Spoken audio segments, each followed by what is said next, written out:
Good morning and good afternoon to everyone connected through LinkedIn Live from across the country to join the National Association of Latino Healthcare Executives in our very first virtual job fair. My name is Rolando Gomez and I am President and Board Chair of NALHE, and it gives me great pleasure to welcome you to our Hispanic Heritage Month signature event, Let NALHE Upgrade You. We have the honor of hosting three dynamic presenters, leaders in the talent management space, and also partner organizations that will be conducting resume reviews and job interviews. Thank you for your time and insight. If you are new to the NALHE family, I'd like to take a few minutes to share with you highlights of our professional association. NALHE is an organization with a little over 16 years in the making. Our mission is to promote the health equity for Latino communities by increasing Latino and Latina representation within healthcare systems, and by supporting policy, legislation, and regulation that seeks to improve health and healthcare for diverse communities. Our vision sets the runway for our future to be the professional association of choice that transforms the Latino and Latina experience in the national healthcare leadership space. We promote and we practice authentic leadership, being genuine, self-aware, and transparent. We want you to inspire loyalty and trust. We champion diversity, equity, and inclusion initiatives. We advance various perspectives and ideas, and we strive and work diligently to position you to have a role, a voice, and a seat at the leadership table. The NALHE footprint spans across the U.S. via multiple chapters. Our growing member and partner networks represent students, early careerists, mid to senior level executives, physicians, nurses, and other industry professionals that seek to connect and share best practices. We welcome you to connect with NALHE and the NALHE chapters listed on our website at www.nalhe.org. We also invite you to think about starting a NALHE chapter in your region if one does not exist today. At NALHE, we are really proud and thankful to have multiple health industry partners and sponsors, such as Christus Health, to whom we recognize today for their generous contribution to bring to you this event. In these partnerships is the key to ensuring that together we work cross-market and competitive boundaries and have core values and a unified priority to create inclusive opportunities. We welcome a connection with your organization to consider sponsoring future NALHE events. So today we are convened because the COVID-19 pandemic is forcing us to rethink and reinvent how we engage in career conversations. It has led many of us to ask big questions about what matters and what is worth doing. Is it the right time to rethink your career or to pursue a diverse portfolio of options rather than just sticking to one? Might we be able to reframe the COVID-19 crisis as an opportunity for a renewed commitment to your professional journey? Can we leverage this experience to help shape the career market where decent, supportive, and dignified work opportunities are possible for all who want them? I'd like to thank and recognize the NALHE DFW chapter board and committee members for giving emphasis to this critical topic. Thank you for your leadership, multiple volunteer hours, and for designing and launching today's activities. With that, enjoy the presentations. My best wishes and luck go out to all of our attendees getting their resumes reviewed and interviewing for jobs. Thanks again for joining us. I'd like to now invite to the stage a great friend and colleague, Marcos Pesquera. Marcos is the System Vice President of Community Benefit, Health Equity, Diversity, and Inclusion at Christus Health and member of the Board of Directors. Marcos, the stage is yours. Thank you, Rolando. Good morning from Dallas, Texas, and so happy to be able to be here with all of you. As Rolando just said, I have the honor to serve with him under his leadership in the Board of Directors for the National Association of Latino Healthcare Executives. And I do want to take this opportunity to thank NALHE for putting this event together, and specifically for NALHE DFW chapter and Lori Thibodeau for her leadership of the chapter here locally with us. Christus chooses to get involved, to sponsor and to support NALHE for many reasons, but I'll give you just a couple. We believe in promoting diversity, not just in the healthcare clinician side, but also in the leadership and governance roles.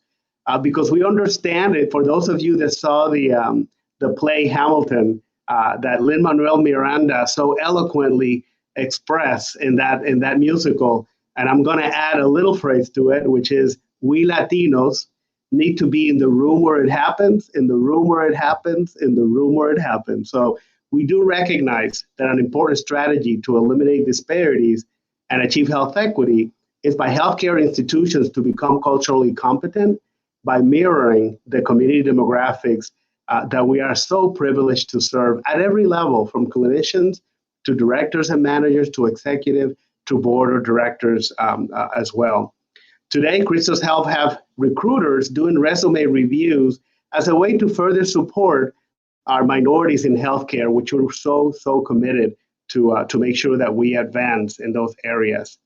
Christos Health is a nonprofit, faith-based Catholic system with the mission of extending the healing ministry of Jesus Christ.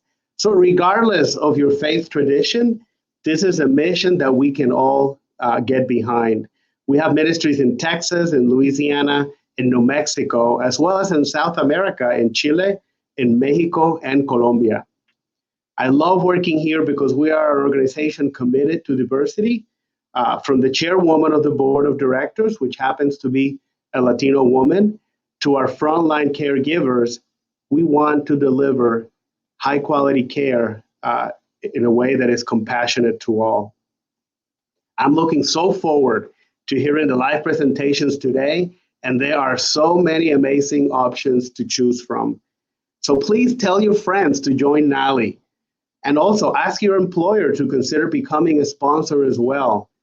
And then thank you for joining today. And now I will leave you with our Dallas-Fort Worth chapter president, Lori Thibodeau. Lori, the stage is yours. Thank you, Marcos, and thank you, Christos Health. We really appreciate your genuine support in serving us.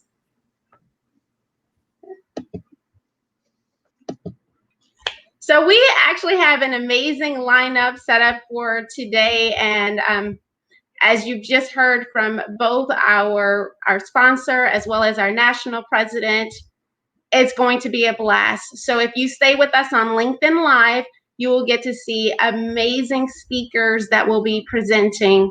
I'm going to show you guys a little bit of what we have going on today so you guys can see some of our events that we have planned. So those events include the following.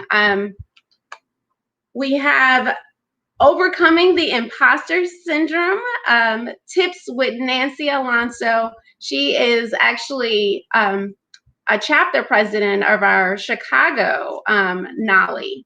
So she will come on and she will let us know about what we can do to overcome the imposter syndrome. Then we have Akila Griffin, who will be speaking to us about, really getting through this tough time. And she has some amazing tips as well. And then we have our keynote speaker, who is Cynthia Medina Carson, who's going to talk about negotiations and what we need to do to attain the dollar bill. So we have a fantastic lineup on the LinkedIn Live session. On our other Zoom session, if you have signed up to be if you have signed up to participate in an interview or a resume review, you received an email with that Zoom link. We ask that you arrive 10 minutes prior to your time, and you will be placed in the room for the time that you have selected. You would have a 15-minute interview. We ask that you dress professionally, as this is a professional event. In addition, I'd like to thank all of the organizations that have worked with us just to make this a success. That includes North Texas Lead, which is a fantastic organization that is built on diversity and helping placement for minorities. You can find out more through the link, North Texas Lead. Then we also have Christos Health, who will be doing their resume reviews. HCA, who's doing interviews for directors, COOs, CEOs, and VP positions. And we also have UT Southwestern, Parkland, and Texas Health Resources, all wonderful, great organizations that have joined with us in our wonderful Hispanic Heritage Month. We want to definitely celebrate all the wonderful accomplishments that we've made within the year, as well as a celebration of that diversity. So with that being said, we're going to have a quick little break, and when I come back, I will be bringing in Nancy Alonso, who will be speaking to us about the imposter syndrome.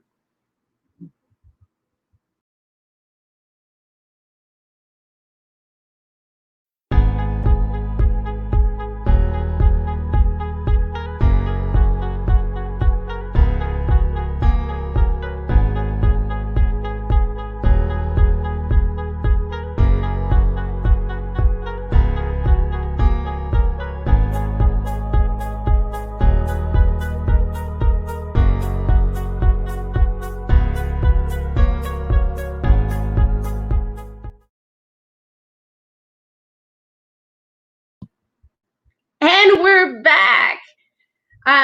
Welcome, and I'm going to bring to the stage Nancy Alonso. Hi, Nancy. Hi, good morning, Lori. Hello, everyone. Pleasure to be here. I'm doing well, So I know our audience, they want to know about you. So let's tell them a little bit about you. A little bit about me. So I grew up in Chicago, and I am currently the chapter president for the NALHE Chicagoland chapter. And so I've lived here my entire life. I'm a human resources professional, and I'm currently working for Tandem HR, which is a full service PEO consulting firm. And I'm super excited to be here and would love for anyone that's interested in joining the Chicagoland chapter to reach out to me via LinkedIn. Awesome. So tell our audience what we'll be talking about today. So today we're going to be talking about the imposter syndrome. And there's been a lot of studies and there's lots of literature out there, but just to kind of refresh everyone's memory on what this syndrome is, which is really kind of a misnomer because it's really not a syndrome, but that's the name, so we'll go with it. So basically, it's a chronic self-doubt of one's abilities or of one's intellect, and this feeling overrides our rationale of how what we're actually good at and how successful we really are. And it was first studied back in the 1970s, and throughout the years there's been different studies that several universities and others have done, and surprisingly it impacts about 70% of most of us. And there's different types. There's professional imposter syndrome. There's also racial imposter syndrome, but for today's discussion we're going to focus on the professional aspects of it. Cool. So describe to me a little bit more of what is that feeling of the imposter syndrome? So it's so I'll give you an example of, because I've had the imposter syndrome as well. So basically it just feels that you are going to be discovered that you don't have the abilities or the education for the position or the role that you're playing. So it really just is this sense that somehow they're going to figure out that you're not qualified to do the job that you've been hired to do. And you have feelings of self-doubt, and you really minimize your abilities.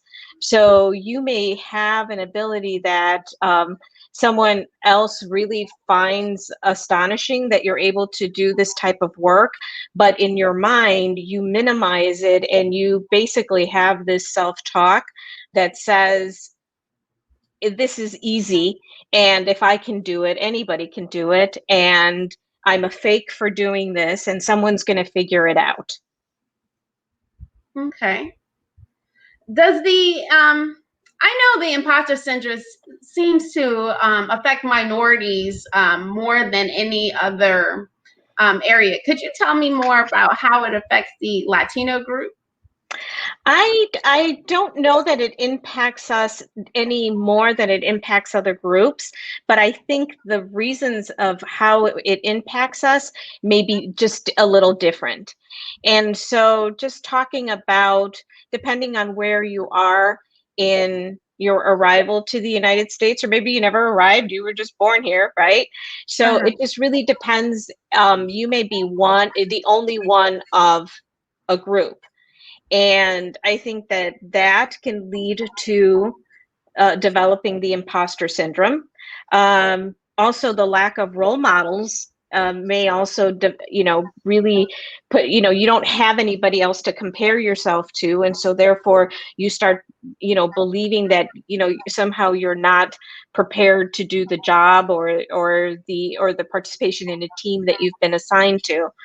The other thing also that impacts imposter syndrome, I would think within our groups, is the stereotypes that get built, right? So if you're walking in your place of employment, it's a hospital, and you're walking through, and someone believes that you have a lesser job than the job that you have, or a different role, just because of the way that you look, because you're Hispanic or you're a woman. I think that that's part of what impacts us a little bit differently. And also, I think there's also something that's called microaggressions, and so I think that also has an impact within our groups in terms of the imposter syndrome. So an example of a microaggression would be, oh my God, you're so well spoken. English isn't your first language, but you're so well spoken. So just an assumption that you're somehow not up to par with everyone else can lead to those feelings of self-doubt and the development of the imposter syndrome. Awesome. How did I know you just mentioned microaggression, and I definitely hear that a lot in the workforce. So how do you deal with microaggression? How do you deal with microaggression on a personal level, or just I would say that it's all in your responses, in terms of really clarifying. So for example, in the example that I gave, like, oh well, you're so well spoken, is really clarifying that there isn't really, politely, I guess, that there isn't really any reason why you wouldn't be so well spoken if you were born here, or you have the education that led you to that. I mean, it's really sad that we would have to explain it, but I think that really, instead of just saying, oh, thank you, because a lot of, I'll speak for myself. I was taught to be polite, and so if I received a comment like that, more than likely my response would be, "Oh, thank you." But it's really having a different response that's a little, in some ways, clarifying and educational for the person who made the comment. So tell us a little bit more. I know you mentioned that you personally experienced the imposter syndrome. Tell us a little bit about your story. So in terms of when I first experienced it, I had just gotten promoted into the executive level. And I remember my first even few weeks in that job, I almost felt like I was a recent high school grad. And that somehow that someone was going to discover that I didn't have the education, that I wasn't old enough to have the job. And I had all this self-talk all the time, and then I would sit in these executive meetings and I would look around and I would say, oh my God, these people, they're so much smarter than I am, and they're so much well educated than I am, and someone made a mistake. Why did they promote me into this job? I don't belong here. And then it even started to express itself in night terrors, where I would have a dream that I hadn't graduated, but it was my fault that I hadn't graduated because I hadn't opened a book, and now it was time for finals and I wasn't ready for the finals, and therefore I wasn't going to graduate, and my parents would be so disappointed. So it's like all this like irrational fear that really wasn't even real. And eventually, and I'll talk about this a little bit more, but thankfully I've had really great mentors and I was able to shake it. But yeah, I would have to say that, that period of time was pretty rough. Okay. I've also experienced the imposter syndrome. I think it was when I started grad school, and I was telling someone this story not too long ago, but it's the most interesting thing. I had changed my pivoted into a different career. So I have a bachelor's of science in sociology. And when I went for my master's of health administration, I went all the way to the University of Missouri in Columbia, where I have no family members, nothing. And I remember my first day, I was dressed all professionally, and everyone was dressed professionally in their suits and everything. And I remember being so quiet because I was so nervous. And as I reflect back, what made me the most nervous was all my professors wore ties. And in my other school, professors did not wear ties. It's the South. They wore a button-down shirt. And I remember just being so nervous. I was like, wow, what am I getting myself into? And I was just so nervous about it and so quiet. And for those of you who know me, I'm probably not a quiet person. And it was just that experience of, okay, multiple prayers and trying to get to that next level and saying, you are supposed to be here. You're meant to be here. You will shine. Tell me, what type of tips do you have for those of us that are experiencing the imposter syndrome, whether we're going to grad school or we're going to our first job or our first promotion? What advice would you give? I would say, and I think I can speak from personal experience, I think one of the things that I would recommend is, to borrow from a fairy tale, is find yourself a magic mirror. And what I mean by that is find someone that you trust and that will be honest with you. So trust is the first thing, because you'll believe what they tell you, and they will reflect back to you who you are. And they will, so when you have that talk of self-defeat, I don't belong, they're going to figure it out, then they will be able to kind of shake you out of it.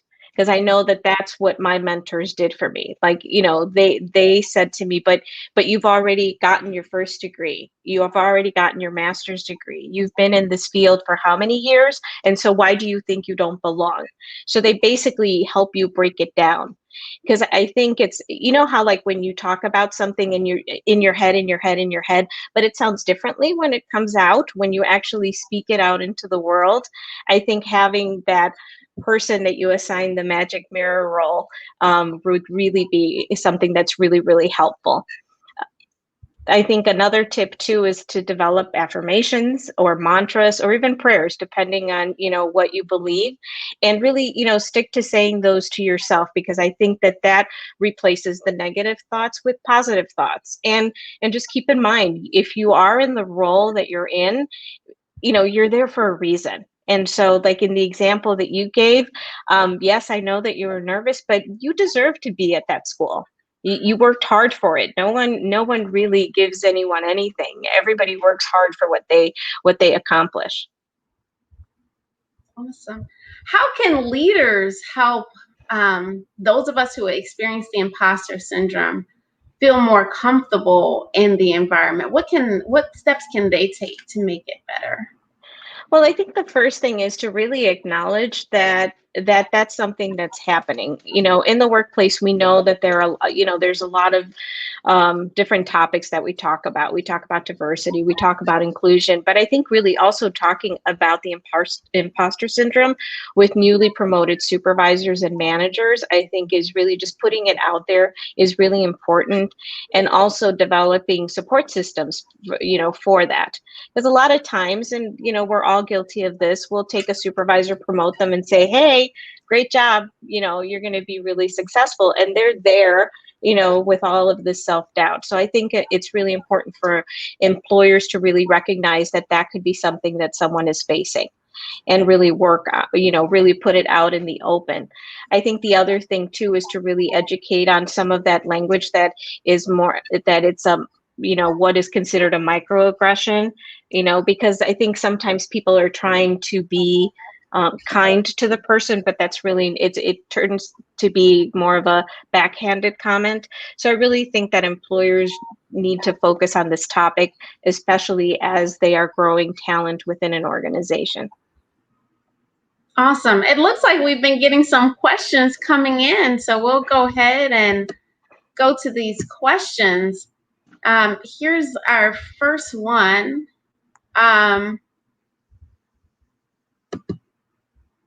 Is there any research on how much money is lost because Latinos do not advocate for themselves in employment spaces due to imposter syndrome? I am not aware. I didn't come across, in researching this topic and preparing for today, I did not come across with a study. I'm sure someone has done that, but I don't know. But I suspect that there is a lot that is lost, because part of the imposter syndrome also expresses itself in being afraid to show your talents in meetings. So not promoting yourself because of the self-doubt or the sense that you don't have anything valuable to offer in a meeting. So I would encourage, I don't know if there's a study, but I would encourage everyone to really participate, because it's your time to shine and your idea is not a bad idea. Awesome. Here's another question for us. Any techniques for working through the imposter syndrome? How can we be successful in interviews and career progression? I think going back to my advice of having someone that you can work this through and prepare. So when you are going to go into an interview, when I have gone to interviews, I have had a trusted advisor that takes me through a mock interview before I actually show up to the actual interview. So I think that's where it's your opportunity to work out the self-doubt. So, and my mentees sometimes will say to me, well, what if they ask me this, or what if they ask me that? I don't know how to do that. And so I help them think through that perhaps, yes, they do know how to do that. Or if they genuinely don't, that they can have another way to express the value that they can bring to that employer. So my recommendation, again, is really preparation. Awesome. Let's see what else we have. How should we react if a colleague discloses to us that they are being subjected to overt or subtle discrimination? Ooh, that's a tough one. I think it really depends on the environment. Being an HR professional, I always recommend that you lean on your HR team. And so a couple of things, when someone discloses this to you, I think depending on your role, if you are a leader within an organization, I think it should be stated that now you have an obligation to report it. If you're not in a position that is of leadership, or that you don't have that obligation, then I would strongly encourage them to really lean on their HR team. So the HR department is the department that is the steward of that type of investigations, and also is prepared to handle those types of situations. Awesome. Let's see. We have another question. Have you ever used the imposter syndrome test? No, I have not. I actually haven't heard of that one. That sounds like it's a pretty cool test. Okay. Let's So keep that as a reference so that we can get that out to everyone else. Okay. Let's put it. Yeah. For those of you who want to take the imposter syndrome test. Yeah. Awesome. Let's see. We still have some more time, so for those of you who'd like to send us some more questions, please definitely do so. We'd love to hear from you. Looks like we just got a question. Do you think having a folder with your achievements can help overcome the imposter syndrome? Oh, absolutely. You need to have a folder with your achievements for two reasons. One, to help you with the topic at hand today, to help you overcome the imposter syndrome. But I think also it helps you prepare your resume. Because if you're rewriting or redrafting your resume, it's kind of hard to remember what you did 5, 4, 3, even a year ago. And then the other thing too is when you're preparing for your performance review, your performance review, if you have the technique where you are giving feedback to your supervisor, that's your time to point out everything that you have achieved. I think that sometimes we assume that our supervisor is going to remember everything that we did. But depending on their span of control, if it's a one-on-one, that's easy. But if you've got 10 and 20 people reporting to you as a supervisor, it may be tougher to keep in mind everything that everyone did. So it's really the responsibility of the performance review is really on both sides. So having a folder with your achievements helps you with that as well. So not only to overcome the imposter syndrome, but also to prepare for your resume and also prepare for your performance review. Awesome. Let's see if we have any more questions.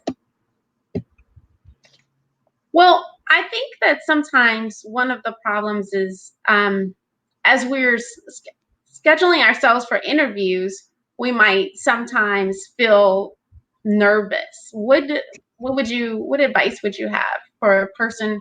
We have people going through interviews right now. What advice would you have for them to? Yeah, the nervousness never really goes away. It's just really in all the way that you're able to, I guess, diminish it. So I would say that really the way to diminish the nerves is to prepare, and really be ready. Okay. So really go through really what understand the position that you're going for. And sometimes I know it's tough because especially when you're, early careerist or a recent grad, you could just, you're casting a wider net, right? Mm-hmm. But you really need to prepare for the position that you're interviewing for, understand the organization, understand what you are trying to accomplish, what position you're trying to get.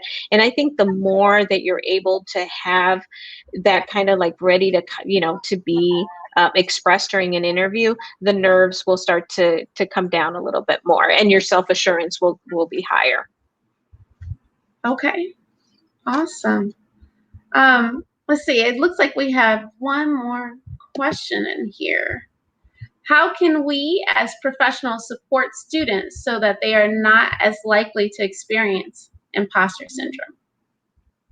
I think the way that we can support students is the way that we can support our employees as well, is to really bring it out into the open and really provide honest feedback on the things that we see about them, that we see that they are, achieving certain things and not really take anything for granted. So really talk to them about their gifts and abilities, as well as their shortcomings and kind of things that they don't do so well. And it's not to bring down their self-esteem, but it's really more to build it up. Because if there's something that they're struggling with, also help them figure out a way for them to strengthen that area.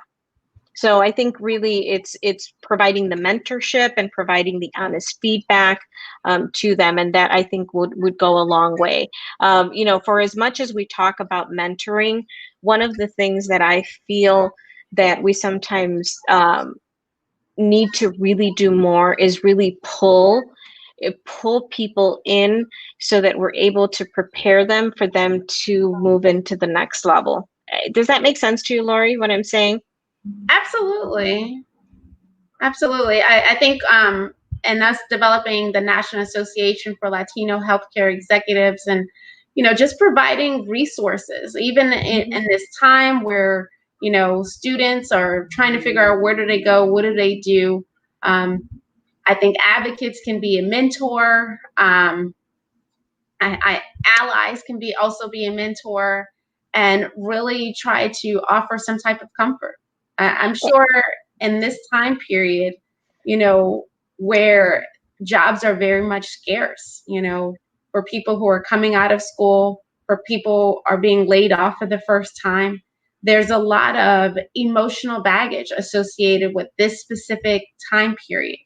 And so I do feel that when we offer the support and we offer the resources and we try to build relationships with people, that helps to improve the imposter syndrome. It helps to give the support. I had a young lady call me the other day. I've been working with her, and she says, "Lori, I feel defeated." And, I have to, sometimes you have to pour water into others and say, no, you're not defeated. You can do this. Here are some steps for you. Let me see what we can do to help you and enhance you. And I think if more people were allies and advocates and really just help to support and move people to the next direction, I think as leaders we have that power, but you also have to remember that we're all leaders, because Yes. everyone can be experiencing something that is detrimental. I mean, we've had people who probably just had their first layoff and was like, what does that even mean?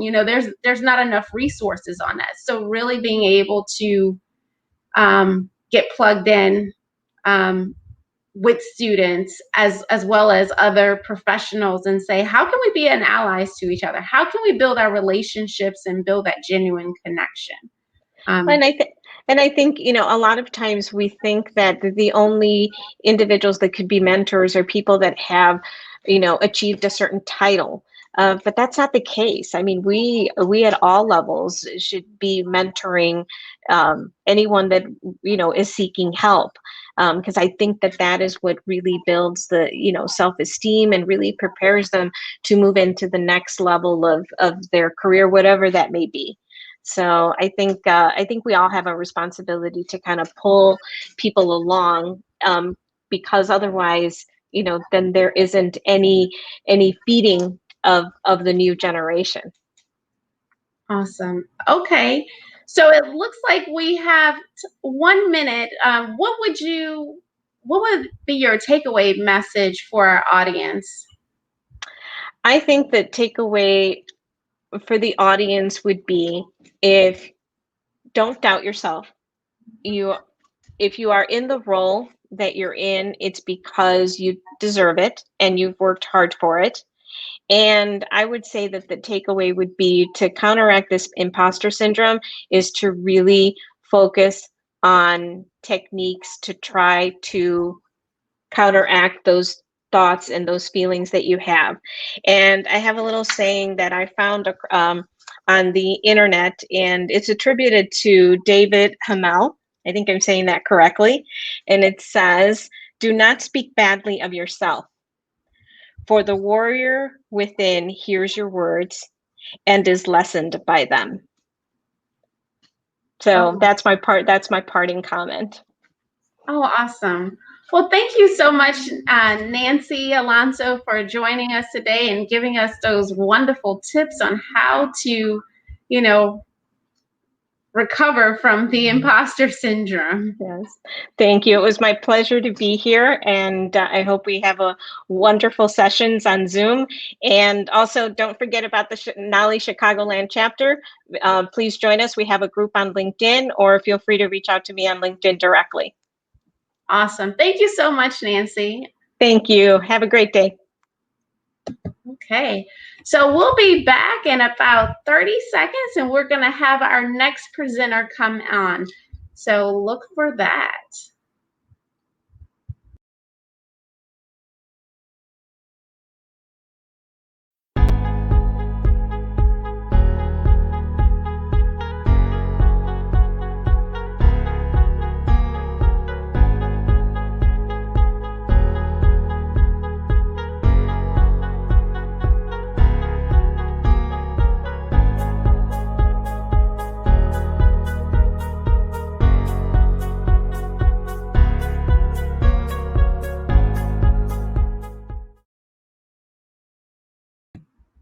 And we are back. Thank you so much for joining us for our next session that we have. I'm going to bring out Akila Griffin. Hi, Akila. We cannot hear you right now. Your sound seems to be muted. Oh, can you hear me? Yes, yes. Hi, Akila. How are you? I'm good. How are you all? Doing great. So, Akila, tell us about yourself. Absolutely. So, of course, thank you, first of all, NALHE, for having me. This has been an amazing event. Actually got to interact with a participant on the recruitment side. So that's always fun for me. But I currently serve as a manager of talent acquisition and sourcing within Parkland, focused on a lot of the talent pipeline initiatives that stem around collegiate and university partnerships, community partnerships, as well as diversity. Awesome. So tell us, Akila, what are we going to be talking about today? We are going to be talking about the topic of actually sustaining your personal momentum in these unprecedented times. I really enjoyed the last speaker in the last moments where you all had the Q&A. I was honing in on a lot of the nuggets that we're going to be talking about around motivating and staying motivated in these uncertain times. So that's going to be our talk. Awesome. Well, I'm going to let you have the stage, and I look forward to learning more. All right.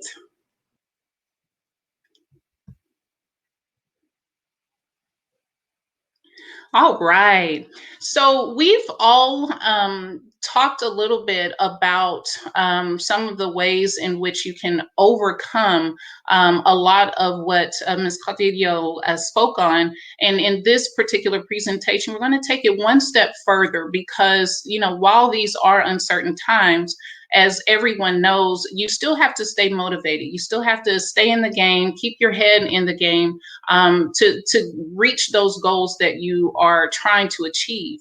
So what we're all calling this is a bit of a new normal, right? One of the most critical things that it has required, this moment has required of leaders is that they become, very innovative, very quick also, and they have to tap into that talent within their organizations that they have observed to be innovative even before COVID. So before this new normal hit, right? And because those are the game changers that have helped them elevate and continue business operations with versatility, I've observed, people really step up in that particular sense. And so one of the things that they've also done from the job seeker standpoint is that they've been re-engaging with their own talents, passions, and strengths, increasing versatility in how they engage one another.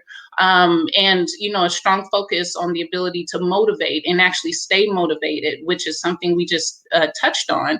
And so one of those things are also going to actually increase diversity of thought. And so one of the things that we definitely cannot ignore in all of this, of course, are the realities that are impacting this new normal. It's one thing to look for a job, but also contend with all of these realities that are compacting that, right? So among these ways and means to be or become more innovative and stand out within this current market, it can't be ignored about these factors and how they're going to influence exactly how we're motivated, how we're encouraged, how we're or realistically and physically and emotionally impacted. This particular data here is really giving us a snapshot. Since April, the Census Bureau had conducted a weekly household pulse survey to see how the COVID-19 is actually impacting our everyday lives. This particular pulse survey was issued in September, ending at that week 12 mark. And then in week 13, we can actually see where they've added in the pulse survey that it upholds the concerning fact that we have a number of people who are still facing the reality of loss in employment income today, which is why awesome events like this one are so important. So when we think about the ways in which we see people and organizations innovating, in the event where it's evident that those in career searches right now have this same focus, this can be done by simply identifying one's individual game changers. In other words, their talents, their passions, and their strengths, which is what we're really going to talk about. So one of the ways to do that is do exactly what you do every day, but with a little bit more intention. Identify your game changers. When you identify your talent, your passion, and your strengths, you actually invite your authentic self, to your career search process.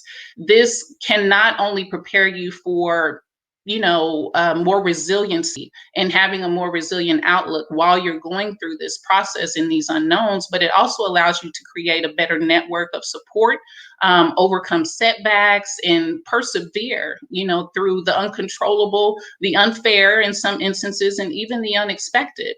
I really have always valued this quote that you see here by Gwendolyn Brooks, who was a phenomenal author, and just very significant in those times and even today. And she stated, do not desire to fit in, desire to oblige yourselves to lead. What that means when you're in this moment, when you're in this meanwhile, when we oblige ourselves, we actually learn to push through our own individual processes, like a career search. We discover a lot in the unknown moments, and we also develop certain grit for ourselves and how we are fulfilled. We better lead ourselves into the right opportunity that will actually allow us to continue to operate in our talents, in our passions, in our strengths without compromise. I think that's the big key here. One of the ways and kind of the tools and takeaways is that, when you're looking at your talent, assess your talent in this moment while you're waiting. What can you do that actually makes you unique and creates real fulfillment? And then also inventory what is a passion to do.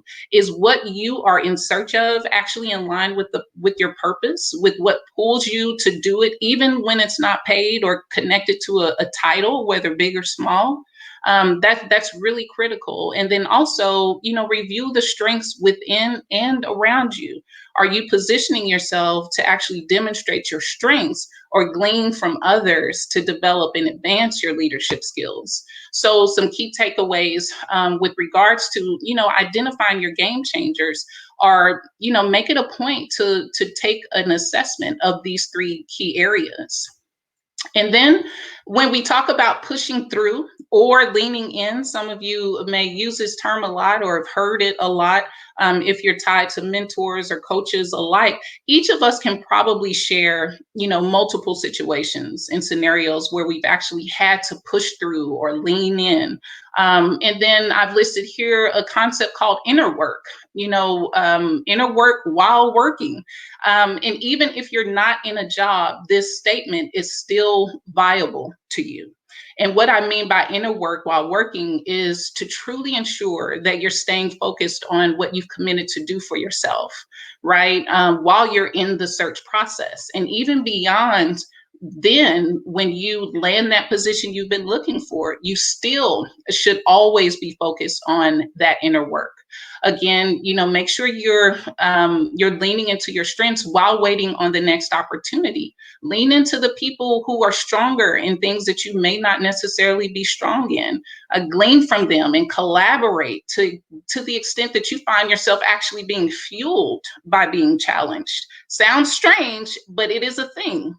You never know how strong you are until you actually have to be.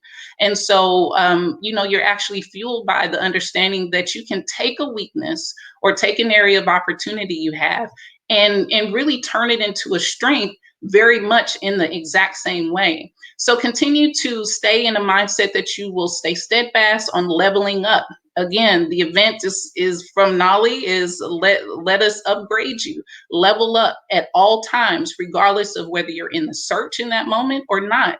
When this new normal is at the height of one's focus and attention, it's very easy to lose sight of things that will assist us in our personal development. They touched on this in the last presentation. That is so important, so important.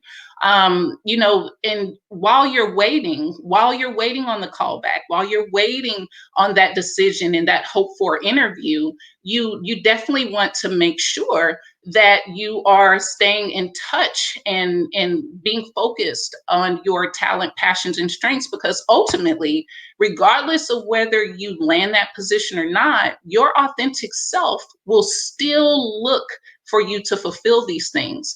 This is the building block for that resiliency. This is that building block in how you remind yourself that you are still that warrior when you're faced with unknowns.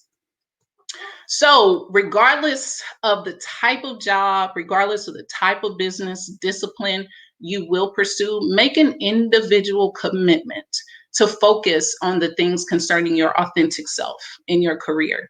Be the driving force of your own inclusion. You see the phrase here, value time, leverage collaboration, and increase innovation. Value the things that make you the best candidate for what you're pursuing and leverage them. Collaborate and surround yourself with people and organizations like NALHE that will genuinely support you in that commitment. And then lastly, make sure you increase the ways in which you innovate yourself in what you can contribute in this new normal. There are so many opportunities and facets for you to be involved in. One of the awesome things that I just had in discussion with one of the registrants was that, it's difficult when you have a lot of experience, and it can be disheartening when you don't get that call back. And it can feel like, okay, I'm fighting with one or two hands behind my back now, or nobody sees the value in what I'm doing. Even in those moments, once you stay true to your particular set of skills and your passions and your talents, things that we just talked about, it makes that process a little bit more developmental as opposed to a challenge. Staying connected and networking and things of that nature are going to be huge in how you move through this journey and this process. So I wanted to make sure that we took some time to acknowledge that. And I really wanted to make sure that we give some time for some in-depth questions.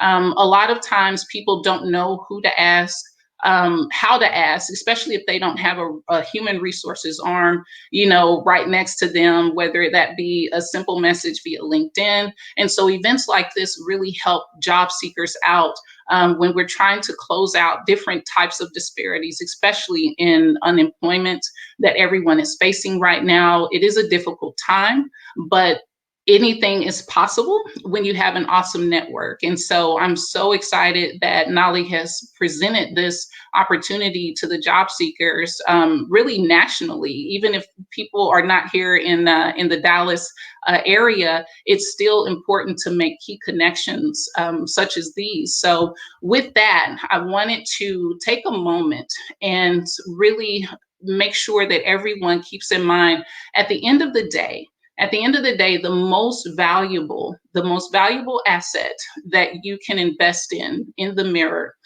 is in the mirror every single day. There is no limit to what you can provide yourself when you reach out to the proper network, the proper support group, and see yourself in a bigger light. There's a saying a lot of times when people will say, you know, while you're doing this, make sure you hit yourself to something bigger. We spoke about earlier, what are some ways that you can actually stay, you know, connected and in the know with people, and make sure that you are not disengaged, even while you are looking and searching for that next opportunity. You know, one of the things that you can do while you're doing that inner work, when we talk about push through or lean in, inner work while working, is journal your journey. I know it seems like a simple task, but there's something about writing things down and revisiting them so you can understand how far you have come. And that in and of itself can be a huge motivating factor in these moments. Another thing that can also help you in those moments is to locate opportunities where you can actually share your talent with the community. Make sure that you understand that you are someone that has something to offer to someone else, whether you are still in the search or not. Whether you get that job position, you still want to stay in line with the fulfillment of your talent and your passion and strength. Another way, and I think this was also spoken of, but mentor, you know, mentor someone else in your area that you're passionate about. Maybe you've had excellent experience at a past job. You can always offer that piece of experience and wisdom to someone else who may be trying to get to where you've been or what you've experienced. That in and of itself can help deflect those negative feelings that you have while you're searching for a job or while you're waiting. Additionally, you can also leverage your current strengths to develop your areas of opportunity. Everybody has something they can work on, whether that is motivating themselves a little bit better while they're in this process, or whether that is honing in on a skill that they want to obtain to get that next opportunity. There is a wealth of resources. Of course, LinkedIn is one of our most utilized, but even expanding through that network, there are so many ways that you can connect and reach out to people. And a lot of times that is also motivation in and of itself, to know that a question can be answered just a click away. So I hope that these opportunities to connect with people here can also add to that toolbox. But honing in on your talent, passion, and strength, that is one of the largest ways. Every day, not just while you're here in this job search moment of your life right now, but every day, even when you get that job offer, when you get that job, you should always be focused on leveling yourself up regardless, because when those moments do come again and you're faced with the unknowns and the uncertainties, you can lean in on those things. You can focus on, how did I develop when this happened? Or how can I get better? And it makes a huge difference. You talked about the warrior, you know, within. That's where you find those strengths in that moment, and I think that's key. Even today and even beyond, we don't know how long this new normal will last, but we do have the tools and the network to get through it.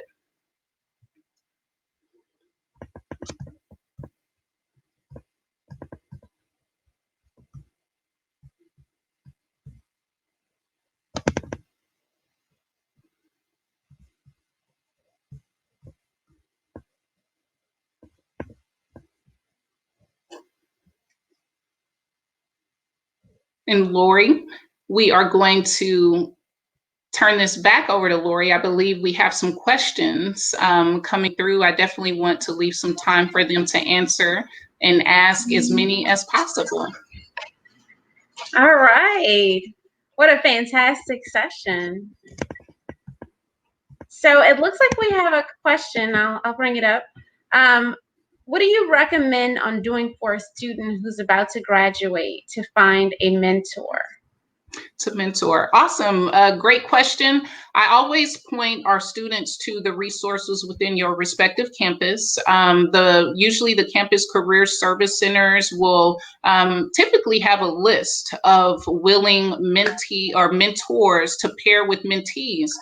Some college campuses also offer for alumni, even not just if you're in school right now, but a lot of them extend these services to their alumni as well, for mentor-mentee matching programs. And so that's an awesome way to get connected. And I mentioned before, LinkedIn is a phenomenal resource. It is probably one of the best ways to connect with people. I think ultimately a lot of professionals who may be in a position to help someone else typically do. And then you just establish, time commitments and things like that, what the purpose of your need of being mentored is.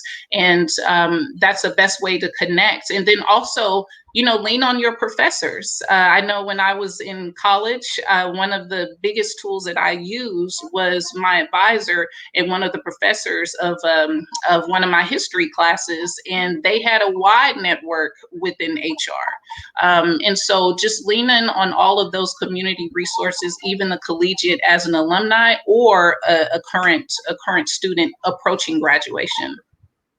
So some universities might not actually have mentor types of programs. What do you recommend that they do specifically? So for those that don't connect with organizations like NALHE, if you're a member, if you don't have anyone within your respective school that has a standalone program, I offer, my contact within LinkedIn, and I know that I'll share that information here, but you can connect with anyone that you have networked with and ask them as well, whether it's someone you want to be a mentor for you. There is nothing wrong with presenting yourself as a student, eager to learn, wanting to get more information. Some of the best mentor-mentee relationships happen that way, especially if you are familiar with networking and avenues of that sort. But lean in on those around you too. Maybe it's a family member, maybe it's an aunt, an uncle, or a cousin, but use your network. Your network goes beyond the academia and the corporate. It's your expanded network in your community, but definitely leverage that as well. Awesome. Okay. Let's see. So guys, if you have any questions, please send them in now so we can definitely address some of those. So while we're waiting for those questions, let's kind of dive a little bit deeper into the mentor experience. Mm-hmm. I've been hearing a lot. But one of my really good friends, Jamie Tynan, I've been following her. She's an amazing speaker, and she's been talking a lot about the difference between a mentor and a sponsor.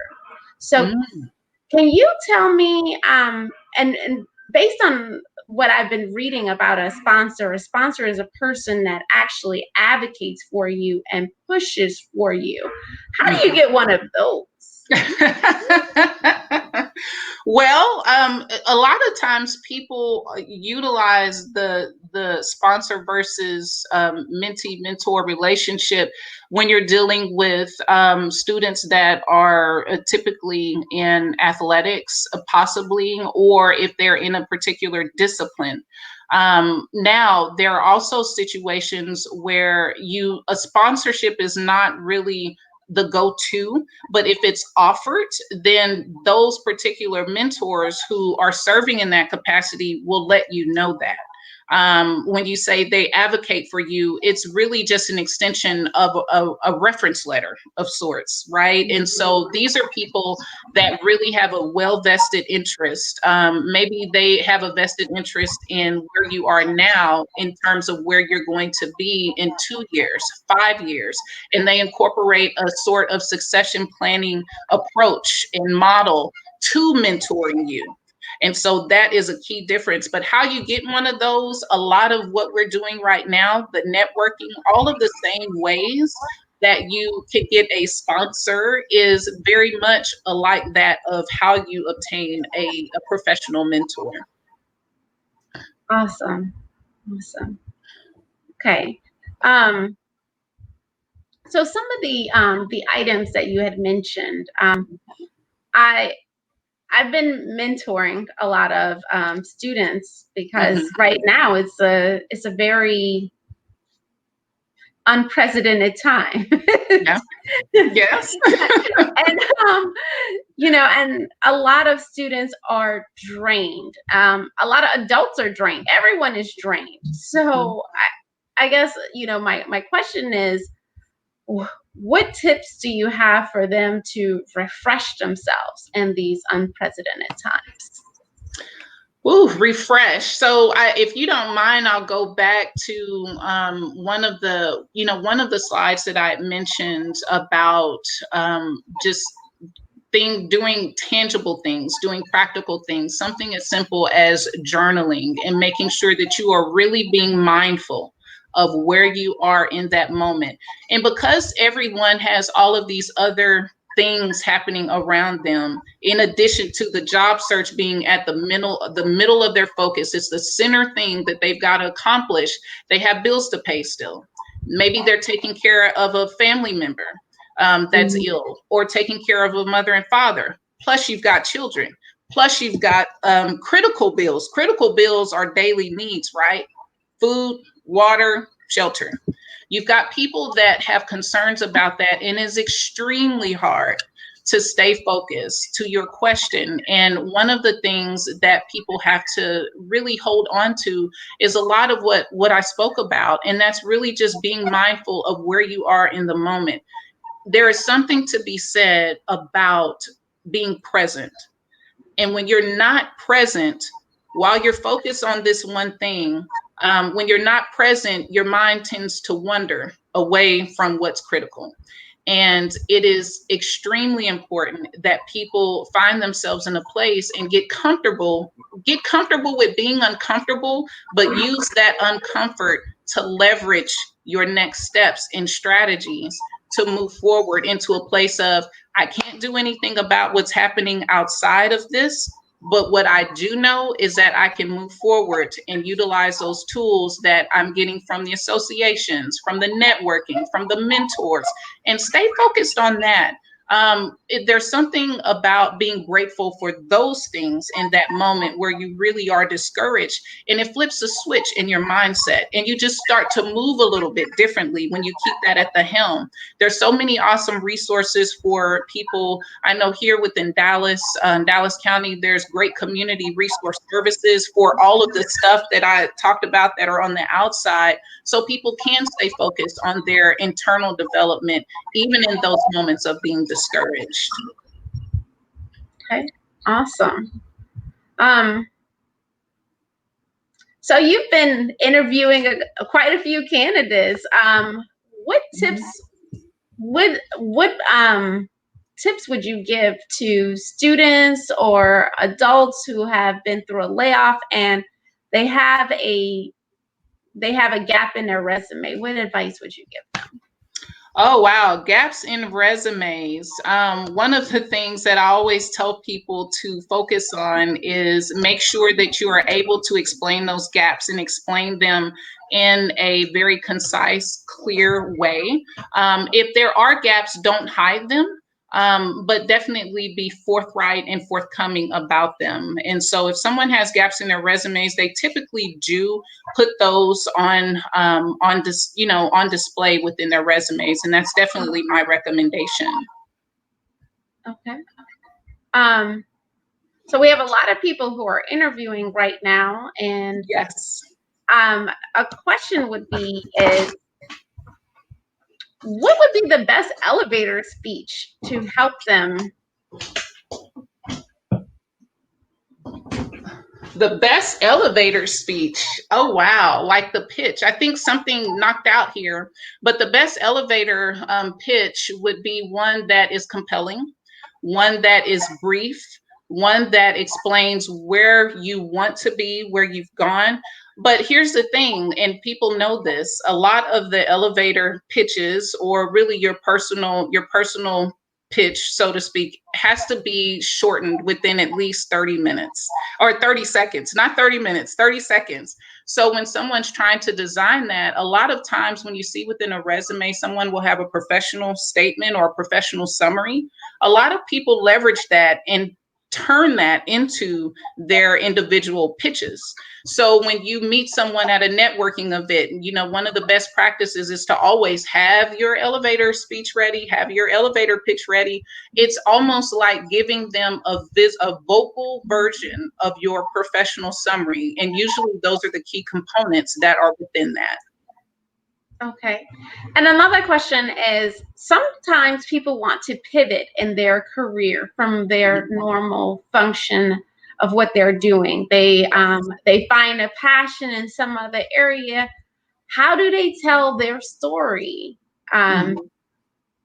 Should they be writing cover letters? Is that a deal breaker? I've heard so many things about cover letters and do's and don'ts. So I'm just curious, what is your take from a recruiter perspective? From a recruiter perspective, and I'm smiling a little bit because the individual that I just met with, wonderful potential candidates, that is one of his challenges, is how do I tell my story and not be pigeonholed to doing just one job just because that's all they see on my resume. And I'll say this very simply, only you can tell your story, so tell it effectively. And so what I mean by that is, if you have some other skills or maybe experiences, even if they are not tied to a specific title, like an actual employee title, but maybe you've done work in the community, you've helped stand up projects or programs, those are noteworthy things when you're trying to make significant pivots. And that is a story that can only be shared by getting in front of someone or a cover letter. And so I know a lot of people don't think that cover letters are necessary, depending on the level of opportunity that you're going for. I will tell you, sometimes some employers or some job seekers may not think it's necessary, and that could be valid. But I always recommend to people that I coach and I mentor and I teach, always have a cover letter prepared. Even if a particular opportunity doesn't call for it, at least you have it. And at least you have your personal story right there, just as much as you have to be prepared to give your elevator pitch or your 30-second pitch about yourself so people can know you. You have to be ready. You stay ready so you don't have to get ready. So if you do need to provide someone with a cover letter, when you send in your application, it cannot hurt. It can only add value to that story that you're trying to tell, to negate people from thinking, oh, this is all they can do. And so that would be my recommendation. Okay. And what I've seen. Okay. I think we have another question in here, and I will bring it up. How does one go about getting a chance to interview for management position for the first time without having official management experience on their resume, aka getting past the recruitment screen? Awesome question. So here's where the art of relationships and the art of networking comes in. And I'll piggyback on a lot of what I said about the essence of a cover letter and having that ready. A lot of times when, in recruitment, you're trying to get to as many great candidates as you can, and you may see high potential in someone based on what they've done, even if their title doesn't say that. You're dealing with an awesome recruiter. If that is the case, those are the recruiters that are reading in between the lines, and they want to pick up the phone and hear your story. You cannot assume anything when you don't talk to people. It's just not possible. When other people have their story to tell, and it can't be surmised in a 1 or 2, or in some cases 3-page resume, but you have that cover letter that also explains what else you can leverage. Even though you don't see this management title here, let me explain to you why I am ready to go into that role. So it's about connecting with that particular recruiter if you're able to, or making a wider reach via networking or LinkedIn messaging. Always, I've never seen this not fail. You're either gonna get a yes, it's still open and thank you for reaching out, or I'm sorry, but the position is closed. But it doesn't hurt to try. And so that relationship and connection within LinkedIn or any network, if you have an email, that added touch of I've submitted my resume for this. I'm hopeful that you will review it. I understand that I have X, Y, and Z, but I'm attaching my cover letter so you can learn a little bit more about me and understand why I am ready and positioned to take on a management role now. So it's about telling your story. Okay. All right. So it looks like we have another question. We'll be going back into talking about that, developing that mentor-mentee experience. For a recent grad, what recommendations do you have to make the most out of the new mentor-mentee relationship? Mm-hmm.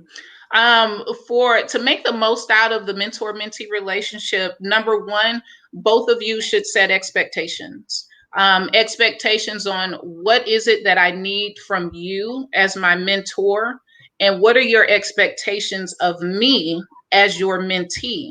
Because oftentimes you've got both individuals have responsibilities outside of that relationship, but you want to make sure that relationship is meaningful. So you have to set those boundaries. That's probably the most important before you dive into, any information and any sessions or meetings or things like that. Once you have that established, create a blueprint. If it, depending on how long that relationship is going to be, if it's a year-long commitment, then you can say, okay, here's my 30, 60, 90-day plan on how I want this relationship to help me in my next, steps and phases of development. If it's a short term, then you scale it down accordingly. But those are two things. And then make sure that you understand how to show up in anything that the mentor may invite you to. I think that's huge. One of the biggest opportunities a mentor can offer is, here's how you navigate when you go to an event like this.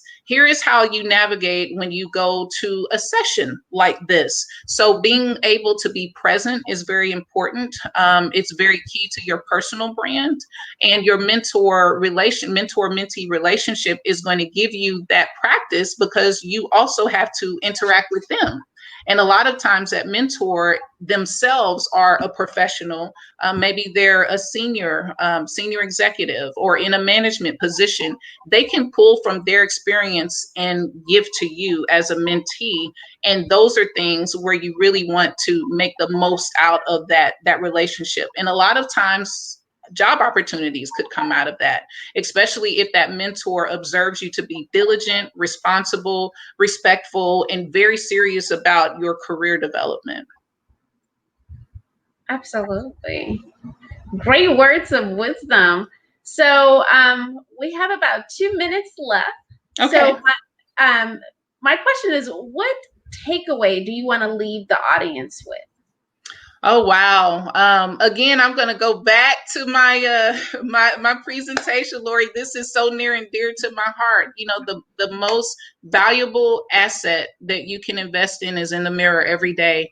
Do not sell yourself short just because the phone is not ringing or you've gotten a no.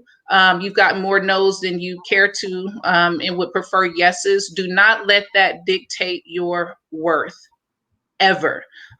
Even when you find that opportunity, make sure you still stay committed to that innovation commitment. Make sure you stay committed to developing yourself, because some more unknowns could possibly come up, and you want to have the viable tools and the grit to be able to withstand that. So that would be my one most important takeaway. The most important and valuable asset that you could invest in is standing in the mirror every day. I like that. Very, very good words. I love that message. I also received a comment that you had shared a great quote. Mm-hmm. what could you repeat that quote that you had shared? I think that would. Was it with with Gwendolyn Brooks? Yes. Uh-huh. Yes, I sure can. Her quote, she quoted, "Do not desire to fit in, desire to oblige yourself to lead." Ooh, love that. Mm-hmm. Love that. That's one that it sticks with you for life. Uh-huh. Awesome. Well, Akila, I want to thank you so much for joining us on our LinkedIn Live session and Absolutely. offering some great tips on what we need to do in unprecedented times. Absolutely. Thank you all for having me. I'm looking forward to continuing connecting with those looking for opportunities. So I'll see you all very soon. Okay, thank you. Okay, guys, we'll be back with our next session right after this.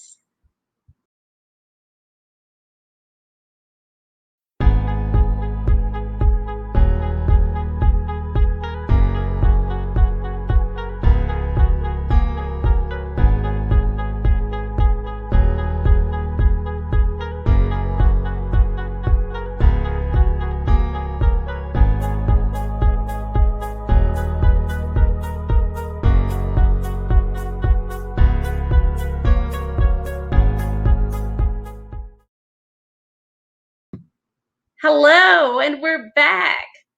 Here's a question for you. Do you know what you're worth? Well, let's let Cynthia Medina Carson tell us how we can negotiate our salary. I'm going to bring her on in just a second. Hi, Cynthia. Hi, Lori. How are you? I'm good. I've been listening to everyone. It has been really wonderful. Akila was wonderful. Nancy was wonderful. In your message, Rolando's message. It's been really nice. I'm good. Awesome. Well, welcome to our LinkedIn Live session. We're super excited to have you. Let's tell the audience a little bit about you. Okay. Oh, you want me to? Okay. So I am, I'll say career talent executive coach. My past life was public policy. I'll talk a little bit later on my slide and how that I got here where I am. But I've been working on my own company for a while and partnering with companies on this topic on salary and transparency and making sure people pay their worth and making sure everyone's treated well and all these great things. And I think it's starting to resonate more now than ever, a little bit actually. Okay. And you're talking to us all the way from where exactly? Brooklyn, New York. Brooklyn, New York. Oh my gosh, that's so amazing. I'm super excited to have you all the way from Brooklyn, New York. Yeah. And it's actually been really nice to listen to. You guys are so kind to each other. I was like, I have to move to Dallas. Well, we have some positions open. Okay. I am excited about talking about this topic. It's really important to me. I think people have to take it more seriously. We have to put it in our bones that we deserve what we're going to get paid, but we deserve this, that we spend all our waking hours in a job and we want that reflected back in our salary. So yeah. Awesome. So you have a presentation that you want to share with us? Yes. So I have a presentation. I know I have exactly 25 minutes with 5 minutes of questions. I've timed it. So let me know if I'm reaching the 25-minute mark to say, Cynthia. Okay. Okay. So I'm going to share my screen. Will you just stay with me to make sure everything's going well and then say, great, go Cynthia. Okay. Okay. So I'm going to share screen and I'm going to go to the tab and this should all work out. Oh, it's perfect. Yay. Okay, great. And so let me present. All right. So see you soon. This is probably the best time. The fact that I'm Latina and I can speak fast and I got exactly 30 minutes. I have an advantage right now. So we're going to be talking about Salary 101. It's the basics of what you should need to get paid your worth. This is a 2-hour topic. This is a 3-day topic. We're going to do it really quickly. And I believe this is going to be recorded. So if you miss something, I believe you can see it later. Let's go. So a little bit about me and why you should listen. My name's Cynthia Medina Carson. I launched a company Wager a couple years ago, and let me tell you how I got there. I was the first in my family to graduate I have 29 aunts and uncles, and out of all the 29 aunts and uncles and all the nieces and nephews, I was the first one. You know, a lot of us are first generation on this call. I'm very service oriented, and I served in the Peace Corps. My mission was, because I was good at numbers and basic bookkeeping, I taught women how to start businesses. So I was a micro lending business entrepreneur. So I taught 40 women how to start businesses with $100. And why that's important was because I thought I was set. I thought my life was set. I was going to be international affairs. I was going to work, you know, growing, you know, small, medium-sized enterprises across the world. And then 9/11 happened, and I realized, wow, you know, the world changed, and the recession was coming, and we didn't know what was going to happen. So I shifted, and I took my skills, my transferable skills, and I went to work for the U.S. government at the U.S. Department of Treasury, working on anti-terrorist financing. Which people are like, you worked with anti-terror, like money laundering and terror? Yes. I went from Peace Corps to making sure that our U.S. systems was not used in a bad way. And this is really important because a lot of us have to keep adjusting right now to whatever is going to happen next. So after that, you know, there was a pause. Oh, I know, 2008, another recession. I lost my job. At the time, I was working JP Morgan. And again, the whole world crumbled, 2008, financial industry, the housing market crash. And I was like, all right, now what am I going to do? At this point, I had done so much the money stuff and number stuff. I was like, you know, I need to switch it up. I'm really good with people, and I'm very good at, you know, I'm always being asked about resumes and career and advice. And so I went to friends of mine who worked in tech. And I was like, who can I work for free? I will do one job for them for free. And then after that, they have to pay me. And that was Super Data. I did that, and that's how I launched my career. I became a recruiter, technical recruiter, startup recruiter, really growing organizational, small, fast-growing spaces. And that was really fun. And that was like, I was on fire. It was great. I ended up working at a large company called Nielsen as a tech person, executive tech hire. And finally, you know, I got to a point where I was like, this is wonderful. This is great. But there's something about this I'm not feel comfortable with. And that was, I felt like there was a lack of information, a lack of transparency. And I felt like we weren't really sharing. And being a first generation person, you know, I had to navigate everything by myself constantly. And I was like, you know what? No, I have information right now, right? Like, I know how to tell people how much they should be asking for in their jobs. I know how to tell people how they should be hiring. You know, I know how to tell people how to get ahead. And I just felt like maybe that's where I should be right now. So I launched Wager specifically around salary transparency. But what that became over time was we do salary and we do career, and we're working with companies. So we're doing a lot in the space of creating information, transparency, and teaching people how to be that way. So, but we are here. We are talking about salary, and this is really important. When we talk about salary negotiations, right, we all get really scared and we don't know what to do, or some of us do it and we kind of are hesitant and are really uncomfortable. But I want to tell you why it's so important. On average, a corporate job has 250 resumes per position, right? A person put a job description out in the universe, they get about 250, maybe 300, sometimes more. I mean, some companies can attract 400 or 500. And of that, they have time to maybe talk to 4 to 6 people, maybe even 10. Managers have to line up all these conversations. They got to interview you. There's a lot. And finally, there's a job offer. 1. That means you are one of 250, sometimes one of 300.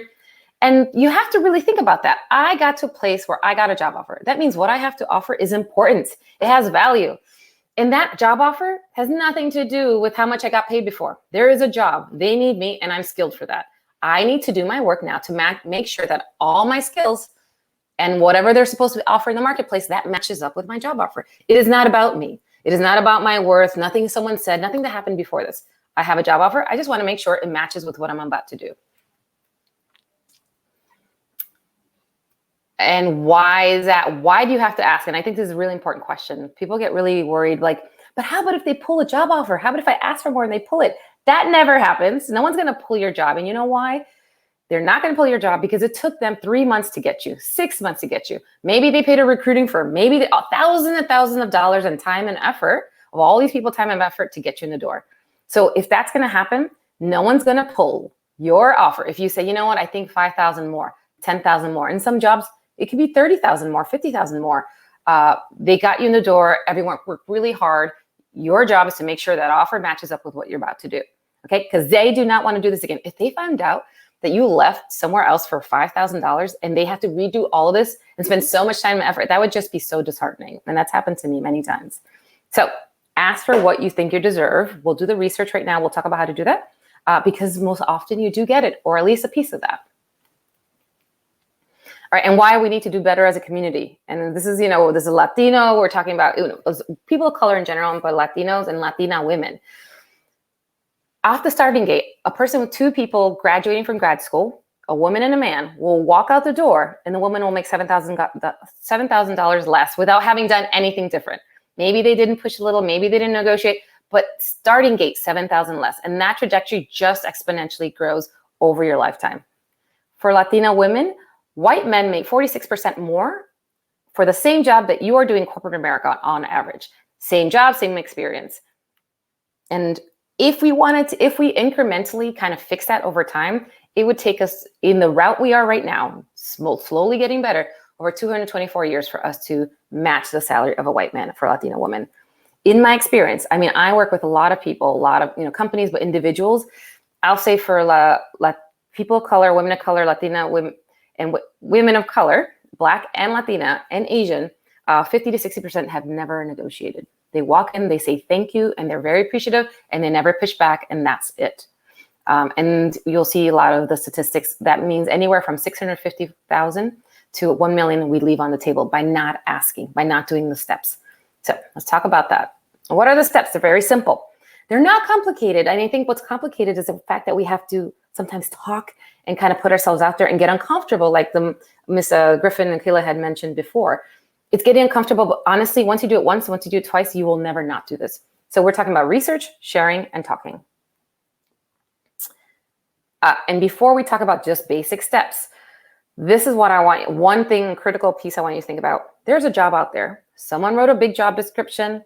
They put the skills they need, the experience level, how critical it is to the company, right? That job description has nothing to do with you in terms of what they paid you before. This is literally someone sat down, there is a budget, and what you want to make sure is that you're in that budget. It's already set. Someone saved money for this. You don't want to lowball yourself by not doing the work. All right, so the basics. So we talked about research, sharing, and talking. Research. If you are going for like a state, a city, union job, and information like that is public, and you can Google those information. You search it, it's public information, you will find it. And it's really based on location and seniority and a few things. Some companies actually are starting to do pay bands. We are trying to move toward that transparency I was mentioning earlier. And so what they're trying to do with pay bands is level the pay field. So all assistant directors get something, all directors get something, all executives and leadership above something get a certain pay, right? Because, large organizations, especially people like Nielsen or companies that are, multinational, pay is all over the place. And one way to make sure that they are, narrowing that pay gap is to try and institute a little bit more boundaries. So when you go interview, definitely ask about pay bands and if that's something they offer. And they will share with you. Federal government, I was, GS 12 step 2. Again, federal government is really transparent. They are publicized information. You can nudge a little bit on steps, but not as much grades. Now, let's talk about the private sector, because most of us may be working for the private sector or nonprofit, and the salaries are all over the place. 3 ways to get salary. A few ways to get salary information. Now, when you think about this piece, remember what you're trying to do is to gauge out in the world parameters, like pay bands, right? You just want to know, when I go into that job, is this like 100 to 125? Am I talking like 2 to 250? This is all about when you go out to the world and do the basic searches out there. These aggregates just give you kind of like bumpers, little parameters to function in. So 3 salary aggregators out there that people use.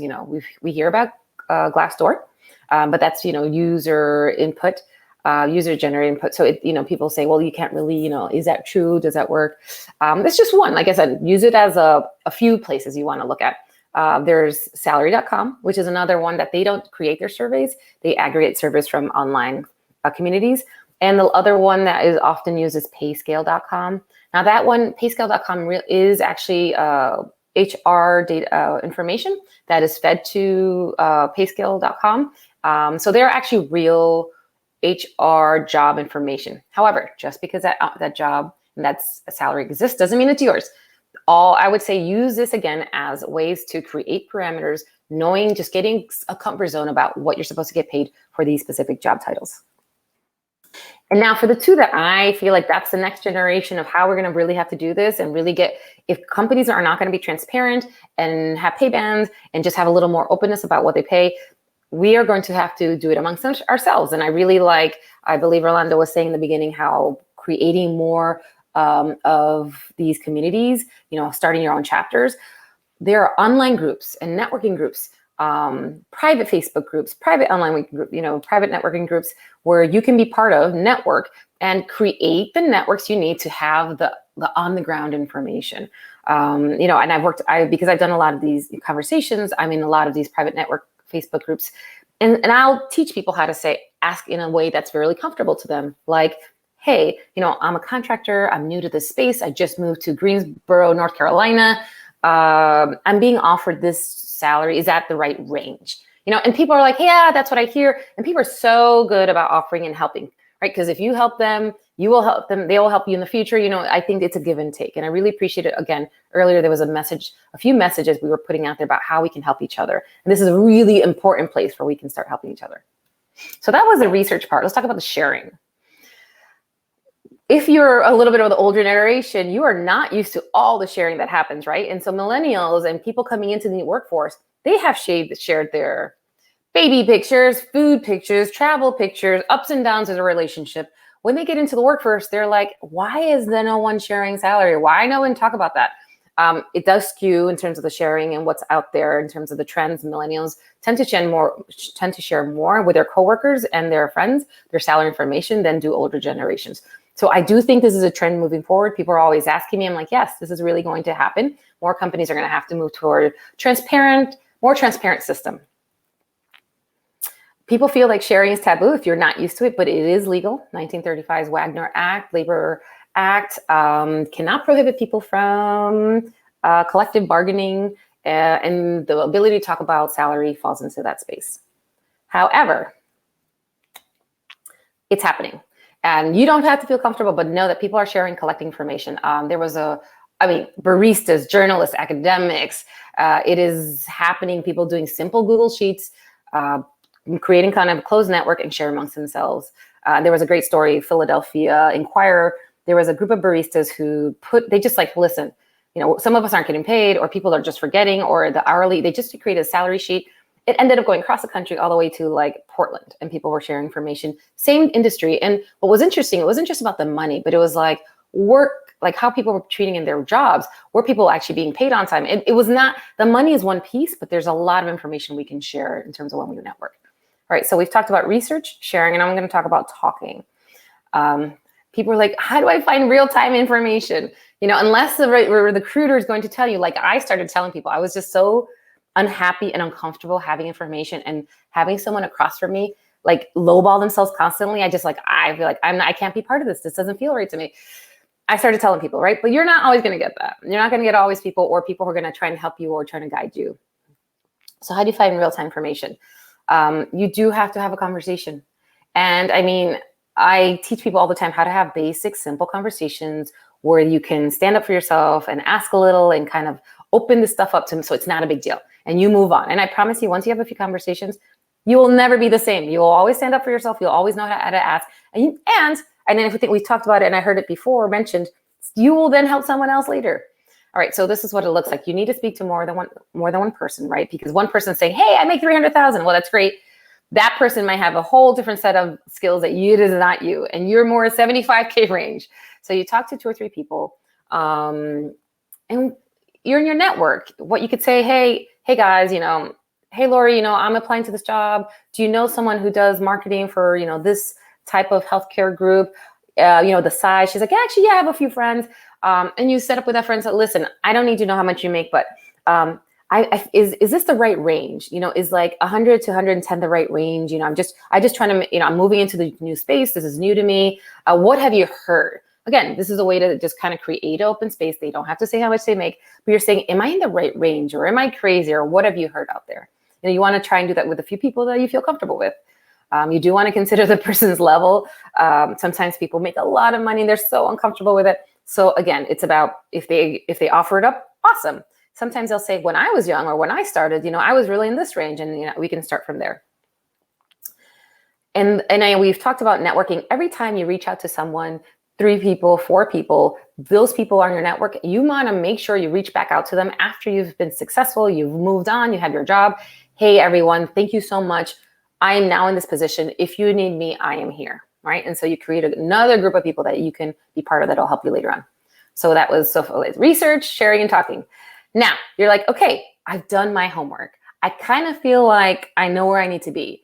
I feel like it's going to be 85 to 110, or I feel like it's 150 with 30K bonus, you know, whatever it may be. Just because you feel that way, and now you know what the area is, how do you make sure you get the upper end of the range? Value statements, it's really simple. If you want to push up on an offer, you got to tell me why. It's not just because. You got to say, I have these skills, I've done these things, and it resulted in this. And this is why you have to pay me on the upper end of your budget. And so for me, it could be something like, okay, in 2019, I worked with over 250 people.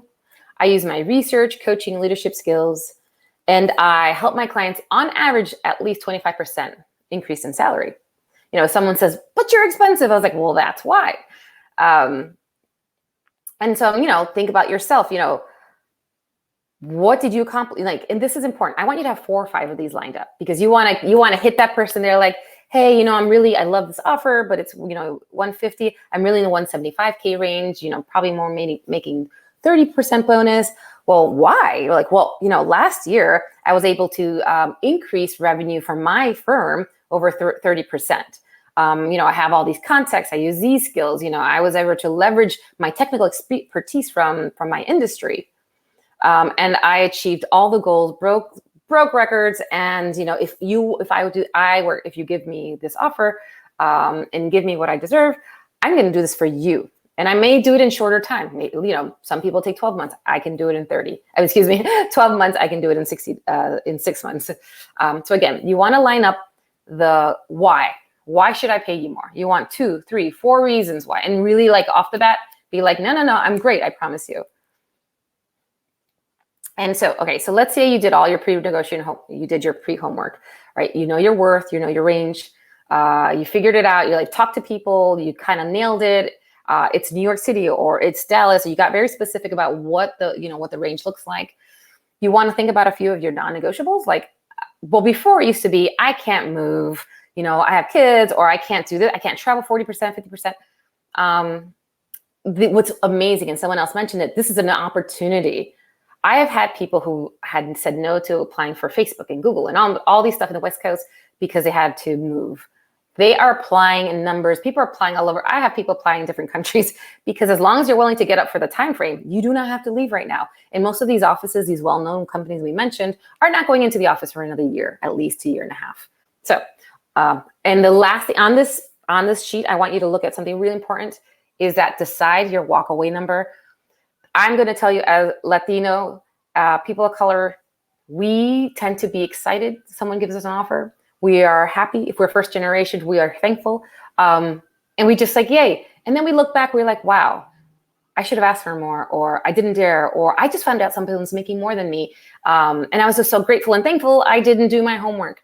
And have your number, right? You got to know your number. You got to know your budget. You got to know where you're going. You got to know your value. Because someone may give you lowball and you just should not take that job. It'll set you back many years. You know, and some of us are really afraid to negotiate right now because of COVID. Remember what I said, 150, 200 people, 250 people, you're in that position. Do they want to go through that again? Make sure that number matches up with what you're about to bring to the table for them. Managing my time, okay? So the negotiation itself, right? We talked about prep. This is like just the regular flow. If you haven't done a interview or offer in a while, or just a little remembering how this works, you're going to do all the prep we talked about. You're going to get a verbal offer on the phone.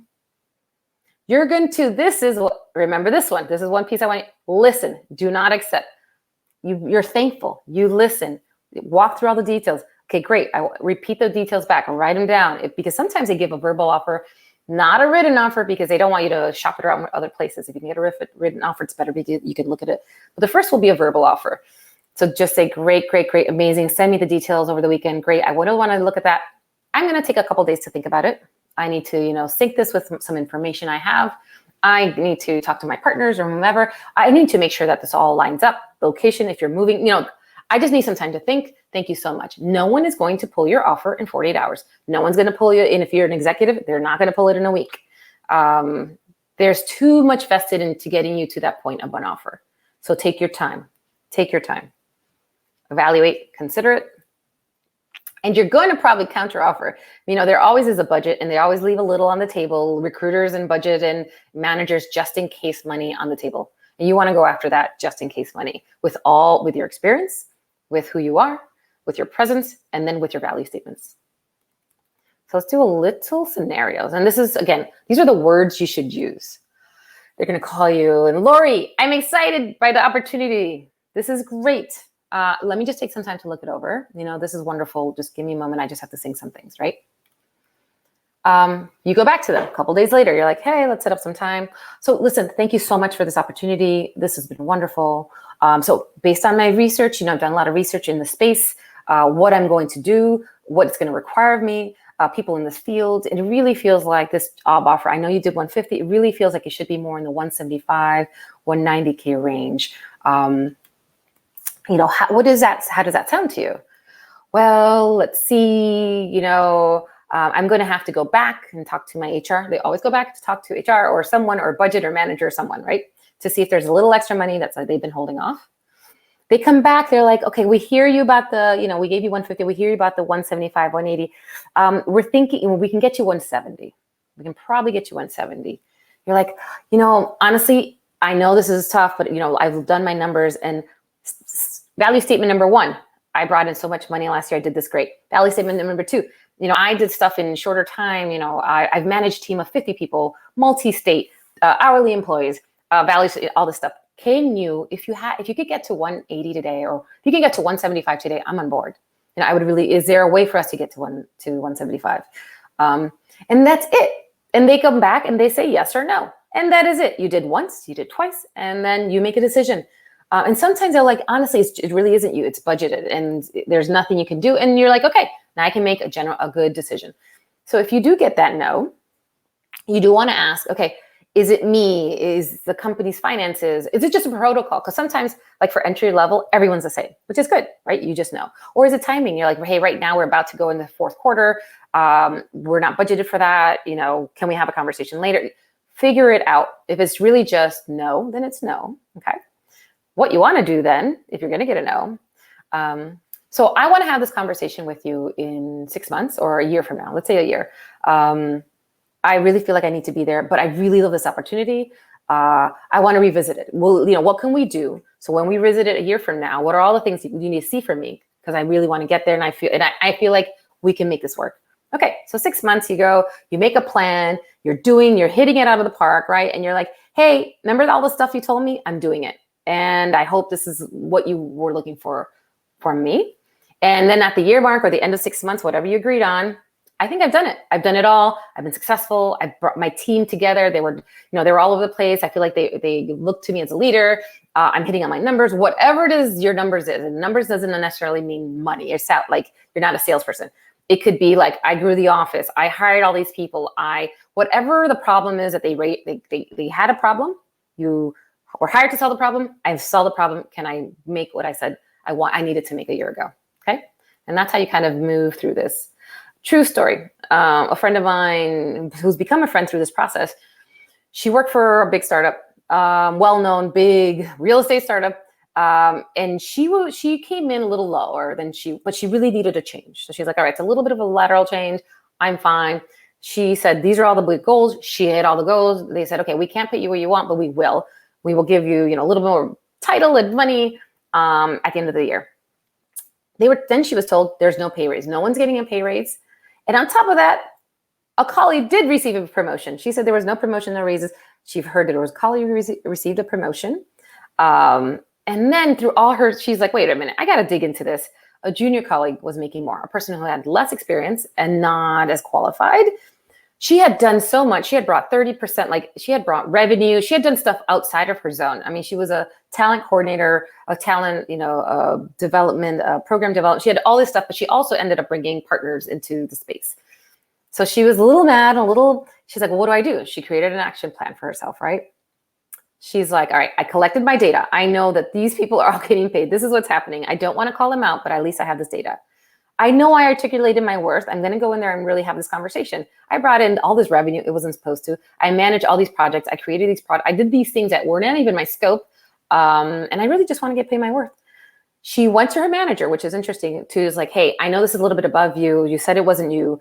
I'm going to about to go do this. I want to make sure you got my back. And the manager did. The manager was a little upset for her as well. She felt like it was out of her hands. But what she had a very specific ask. She's like, hey, you know what? All I want is to be whole. I want to be $3,000. I want to just get paid what everyone around me is getting paid. Not more, not less. I just want to be in parallel with everyone else. So she did all that. It was really hard. She got a little ghosted. They like, what are you talking about? Not true. It was really, really difficult for her. She said she went above her manager. She went above the supervisor who said no. There was, she really felt like this is just something really basic. I'm not even asking for it, and all I brought to the table. So she did get it. She got her 3,000 and she felt really empowered. But who wants to stay after that whole situation? So she then left for another startup, which I was really proud of her about. And now she makes some money she deserves. So I think I did well. We're about the right time. That was a fast. This is usually an hour and a half presentation, or, I did it as fast as I could. I hope you got the nuggets. So we do, I do salary consultation and career stuff. We do resume stuff, social media stuff. We prepare you to get out in the workforce. And we work with a lot of companies, which I appreciate. People are open now to this conversation of, hey, are we doing right? Are we doing right by our employees? Is the talent going to stay with us? How do we keep talent? Because it's expensive to lose talent. And I will stop sharing, I think. And then I'll go back here. Yay! All right. I hope, Lori, you'll find your way here.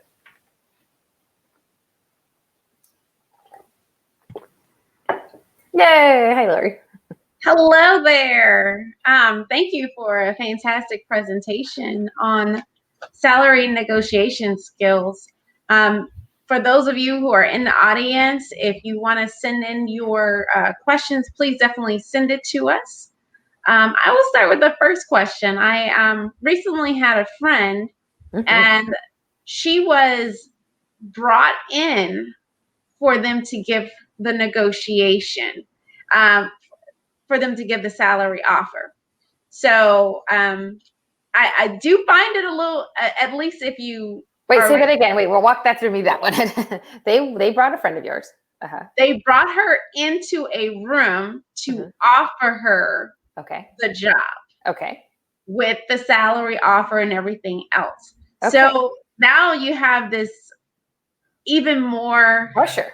In-person pressure. That's so crazy. I never heard of that. I mean, I could see that happening. If she went through a string of interviews and then by the end they're like, no, let's go ahead and offer her something, and they brought her in.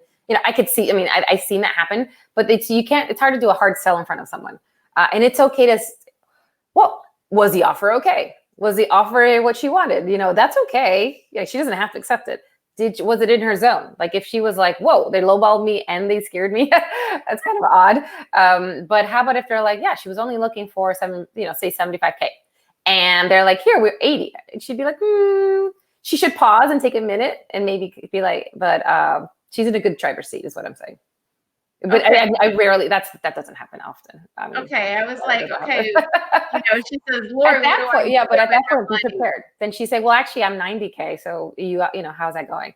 Like, if they're going to do that, see what happens, Okay. All right. Be on your toes. Be like, wait. I'm in charge. They want me. Take a pause. Breathe. Don't get scared. And, and you're like, wait, I just did all this work. Those are good words. I'm in charge. You are in charge. They asked you, they offer you the job. And they're about to, and this is, I want to emphasize, they're about to take 60 hours out of your life a week or 50 hours. This is literally, you're working, you have parents who gave birth to you. You're out in the workforce. and now you're here, right? And Yeah. your soul and heart is there. Like, this is, respect that. And so you can stand on your own 2 feet and say, yeah, okay, let me take a pause. Okay. I Let get me very take serious a about pause. that. Yeah, I get very serious about this kind of stuff. That's really good advice, because I mean, people already feel that they're on the spot with a phone call, but to literally be in person and have that additional pressure of the person Pause. being able to Right. look Pause, at you. breathe, and be like, wait a minute, I'm in charge. I'm in charge. Yes. We have some questions that are coming in. Let me go ahead and bring them up. What are your recommendations on how to succeed while you negotiate salary for a Latina who is starting their career, specifically negotiating for an entry position? So entry positions are good. They have less flexibility because, people tend to not have really specialized skills yet. Ideally you do, right? Ideally you go into a specialized group, and then, I've had people who started a career and they could easily make 90 to 100, but those are techie people, 1,000 things going on. If you are a generalist, say it's a 55K entry, everyone makes 55K, and you kind of say, I still think you should think about your different identifiers. I had a woman who in Washington, D.C., she's entry level Latina, and it was a nonprofit she was going to work for. I think they were offering 50. She really wanted 55. And she had enough varied skills, or she'd done volunteers. So she highlighted that. She's like, I really, 55, and these are the reasons, 55, and these are the reasons. They ended up giving 55. She couldn't believe it. So it is about just, doing the homework, talking to a lot of people, doing exactly what I said, being comfortable, having the parameters. If you talk to a bunch of people doing that position, they're going to be like, hey, if this is the range, this is the range. Get the range, but always ask for a little more and tell them why. And if you said no, the next time you are going to get that. Okay. Looks like we have quite a few questions coming in. Here's another one. What if you try to negotiate and you are told they do not negotiate? Take it or leave it. This has happened to me both when being offered a job and again doing a promotion. Two different companies. So it is take it or leave it. If they're telling you take it or leave it, sometimes it's like a bad relationship with people, say a boyfriend or a partner. They show you who you are. Take people for their word. Like, take people at face value. If they're not going to give you more, then be like, okay, this is not a company, one, that either values what I do, or they're really honest and transparent. So I don't know the details. If a company is like, listen, this is all we pay, this is what it is. I actually appreciate that. No, I like the honesty, and you can move on to somewhere else. If you feel like if they gave you the offer and you've done your homework and they're below market, if you take it, you know exactly what you're getting. I would, if a person's like that, I tend to feel like maybe if they can't, meet you halfway, if you're bringing special skills, if what you're doing is so different and better or special, and they're not willing to pay for that, you should bring it somewhere else. But I'm not, when people are like, well, they didn't give me my offer, my negotiation, I'm fine with that. Did you do your work? Did you push? Did you tell them the value? Did you do all you could do? And if they say no, then it's no. It's I like the clarity. Okay. And here's a really good one. What if a job includes a salary it's not a livable wage? Would it be worth it? So if you are going to do something that is like this, I don't always say no, never take it. What, right? You definitely have to figure it out. Sometimes we've all done stuff for a short amount of time. Will this experience set you up for your next one? Like, be very clear. And if it's going to give you, you're like, okay, you're a junior producer. They're not giving you a lot of money. You're like, but I only want to make movies. Fine. And there's no other way to get into this is how people get in. You will have to find another way. But I would put a time frame. In 12 months to 18 months, you will not be at that job if it is still unlivable wage, right?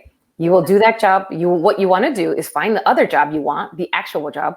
Spend that year doing all the things in that job that gets you the next job. And then you're going to say, hey, start interviewing, right? So now you use this position to already set yourself up for the next job. Do not do this in vain. If you're going to live under the wage, make sure you get everything you can from it and make it a time frame, very specific time frame.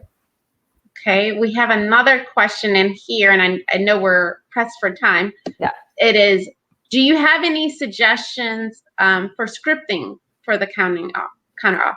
Yeah, you know, I actually have a bunch. I mean, if you want, Lori, if you want to share with people, I have like a bunch of things you can say. If it's easier, you can share it with your network later on. If you're going to reach out to everyone, so basic things are, thank you so much.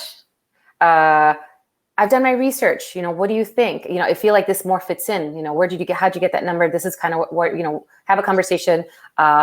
Is that number flexible? I really want to be in this range, and if I were to take that, you know, 6 months from now, I want to have this conversation again. How do you feel about that? You know, basic, really like be in charge and don't be scared to push a little bit and then make your decision. Okay. Well, we will definitely share that with our network. We'll, so I know you're out of time. It went by fast. We are out of time, but I definitely want to thank you for joining into our NALHE family, and I look forward to us doing more together and learning more. How do we get our value in our work? Amen. So thank you so much, Cynthia. No, you're welcome. Thank you, Lord. Okay. Well, this is concluding our event for Hispanic Heritage Month Signature Series. We've had quite a lot that we've done this year in the middle of a pandemic, and we continue to go strong. We hope that you would join us some more for our virtual programming as we try to keep you safe, but also encourage connections and building relationships. I also would like if you guys could take a survey for us. We are going to put this up. I'm going to post it down at the bottom. You guys can see it.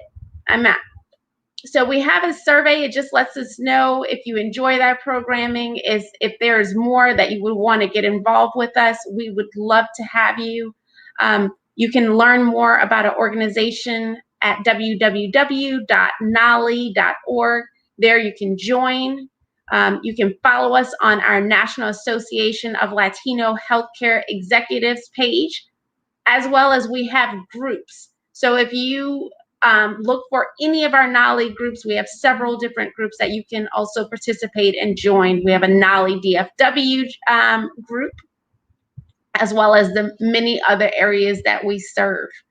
We look forward to you participating and getting to know more about NALHE. And thank you so much for joining this session. Have a great day, everyone.